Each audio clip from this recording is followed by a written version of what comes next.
ఆయన మాడ తిరుమాడ వీధులు ఎందుకు సంచరించినటువంటి వాడై మరి ఈ రోజున సాయంకాలం స్వామివారికి కలియుగంలో మెయిన్ చేసినటువంటి శ్రీనివాస ప్రభువుకి అత్యంత ఇష్టమైనటువంటి ప్రీతికరమైనటువంటి జన్మించారు. అటువంటి రామచంద్రుల వారు మహానుభుడై నిర్విఘ్నంలో సంచరించుచున్నాడు. ఈరోజు సాయం హృదయపూర్వక ఆహ్వానాన్ని తెలియజేస్తూ స్వామివారి యొక్క మానసికోత్సవాలలో బ్రహ్మోత్సవాలలో భాగంగా ఈ రోజున ఆధ్యాత్మిక కార్యక్రమాల కళాక్షేత్రంలో ఈ రోజున ఉదయం 10 గంటలకు ప్రారంభం కానున్నాయి.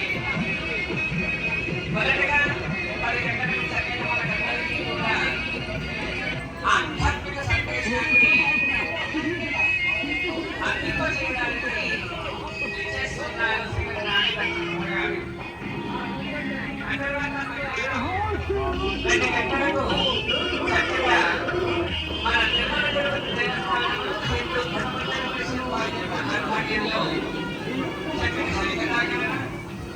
ఆ తర్వాత 5 గంటలకి శ్రీమతి వాణి అర్జున్ కర్మ వారి చేత చక్కటి సంగీతం కామని ఆ తర్వాత నృత్యోత్సవం కూడా నిర్వహించబడుతోంది.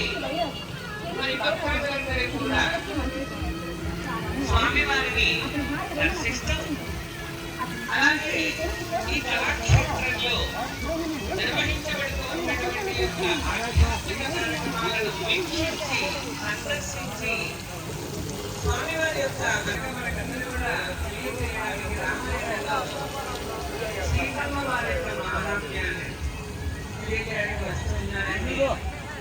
ఎందుకంటే రామాయణానికి చక్కగా కేవలం రామాయణము అనేటువంటి పేరు మాత్రమే కాకుండా సీతాయ చరితమని పౌరశ్చటువంటి యొక్క సీతమ్మ వారు లక్ష్మీ అమ్మవారి యొక్క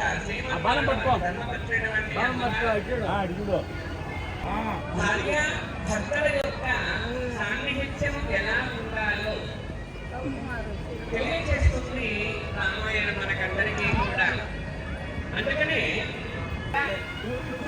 రామాయణంలో ఉన్నటువంటి